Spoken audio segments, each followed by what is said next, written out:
पश्चिम बंगाल में सत्ता परिवर्तन होते ही टीएमसी के बुरे दिन शुरू हो गए। टीएमसी के सीनियर लीडर्स पर लगातार एक्शन लिया जा रहा है, जिसे लेकर विपक्ष बीजेपी पर हमलावर है।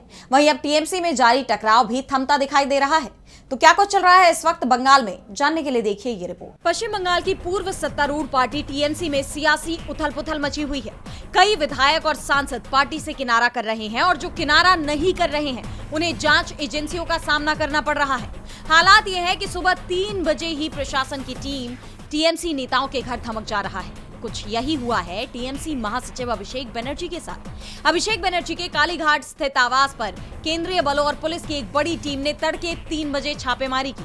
बताया जा रहा है कि ये कार्रवाई पश्चिम मेदिनीपुर जिले के एक थाने में दर्ज मामले के सिलसिले में की गई। अभिषेक पर यह एक्शन होते ही बंगाल की सियासत में भूचाल आ गया। टीएमसी का आरोप है कि पुलिस टीम जबरन अभिषेक बनर्जी के घर घुसी।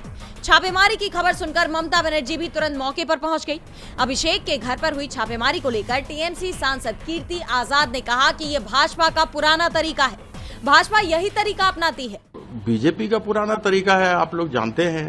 आप लोगों को यह बात बार बार बतानी चाहिए कि बीजेपी यह तरीका अपनाता है। संभवतः मदन मित्रा की उनको आवश्यकता पड़ गई है, अभिषेक बनर्जी को तोड़ना चाहते हैं। अभिषेक बनर्जी के साथ साथ टीएमसी विधायक मदन मित्रा पर भी एक्शन हुआ है। कथित मनी लॉन्ड्रिंग मामले में सीआईडी ने मित्रा से जुड़े 6 से 7 ठिकानों पर छापेमारी की। टीएमसी नेताओं पर लगातार हो रहे इन एक्शंस को लेकर पार्टी ने बीजेपी पर आरोप लगाए हैं। वहीं अभिषेक बनर्जी ने इस एक्शन के बाद भी बीजेपी को लेकर अपने तेवर नहीं बदले, जिसे लेकर अब माना यह जा रहा है कि पार्टी के जिम्मेदार नेता होने के नाते वो टीएमसी को बिखरने नहीं देंगे। और अब तो बागी हुए नेताओं के तेवर भी नरम पड़ते दिखाई दे रहे हैं।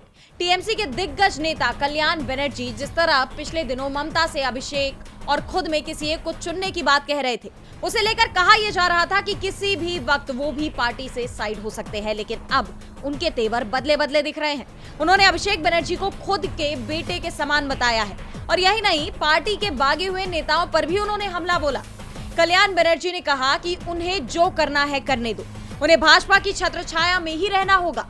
ये सब एक चाल है। वे अपने निर्वाचन क्षेत्रों के विकास का हवाला देते हैं, लेकिन जो अपने निर्वाचन क्षेत्रों में जा तक नहीं सकते वे काम क्या करेंगे। पश्चिम बंगाल में तो लोकतंत्र ही खत्म हो चुका है। भाजपा हमें परेशान कर रही है, पुलिस हमें परेशान कर रही है। भाजपा में शामिल होने वाले 19 सांसदों को भाजपा स्वीकार नहीं करेगी।